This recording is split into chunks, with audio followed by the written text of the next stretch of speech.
My name is Donna. 8 years ago, I was a sign language interpreter working for Broward County Schools and serving the deaf and hard of hearing community in Broward and Dade County. I was the mother of a 22-year-old son. This is Brian. He's the love of my life, my boy. Some words to describe what I went through almost 8 years ago. One word would be desperate. Another would be overwhelmed. Another would be helpless. Well, 7.5 years ago, on July 23rd, 2008, Brian was arrested for driving on a suspended driver's license. He had a girl in the car with him that had drugs in her purse, and he swallowed those drugs. He was taken to the county jail at 3:30 in the afternoon, where he complained of chest pain, where he asked time and time again to go to the hospital. He was refused. He was given an EKG there at the jail. The results were abnormal. They sent him to the infirmary instead of to the hospital. In the infirmary, they gave him more drugs for his anxiety, and then they left him unattended. He was found at 4 o'clock in the morning, unresponsive. He was then taken by ambulance to the hospital nearby at medical center. At 8 o'clock in the morning, I received a phone call from a deputy saying that there had been an incident at the county jail and that I needed to get to the hospital right away. When I arrived at the hospital, I was confronted with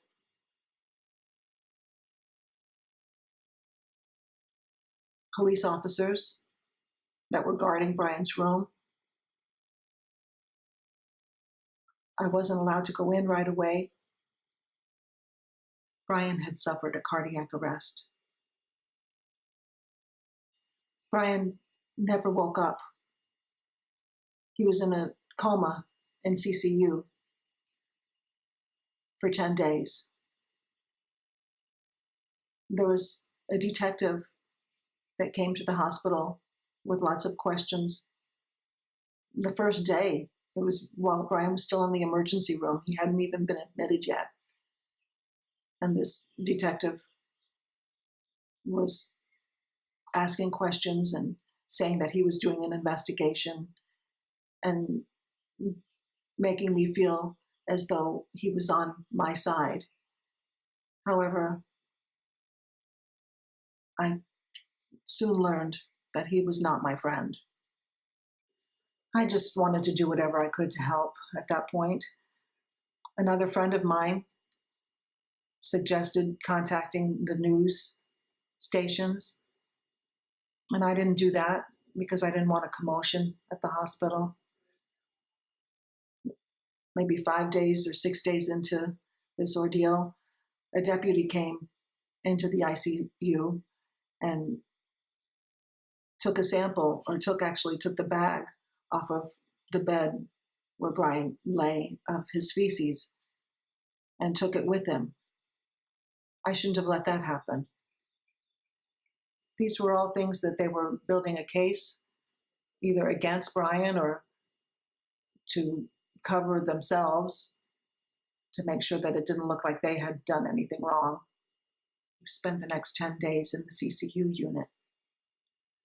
And then at the end of those 10 days, his father and I made the decision, a decision no parent should ever make, to turn off the life support system.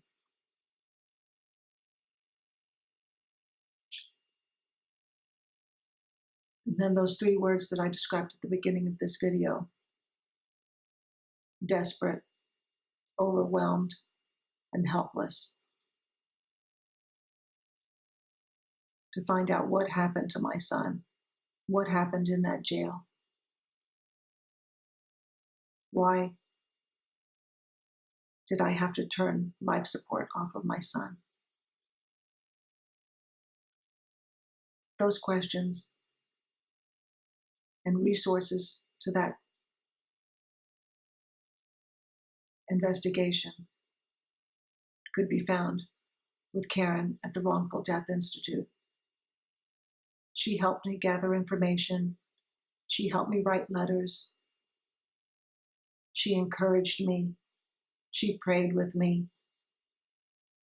At the end, we were not able to secure an attorney that would accept the job of going up against County. But if I had known then what I know now, I wouldn't have talked to the detective on the very first day and was asking me questions,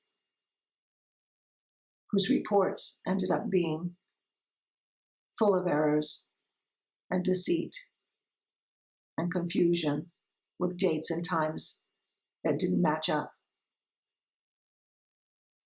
I would have contacted the news stations and had them come to the hospital. I wouldn't have allowed the deputy to take Brian's feces from a bag that was hanging up his bed and take it out of the hospital. I would have insisted on our own medical examiner to do the autopsy, not theirs.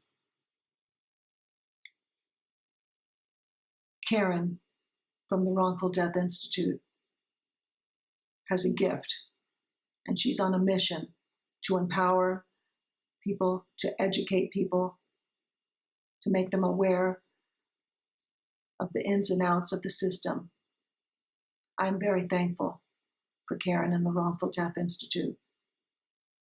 Whatever I can do to advocate for that, for this organization, Wrongful Death Institute, making this video was very difficult, reliving the most horrendous time of my life. I miss my Brian.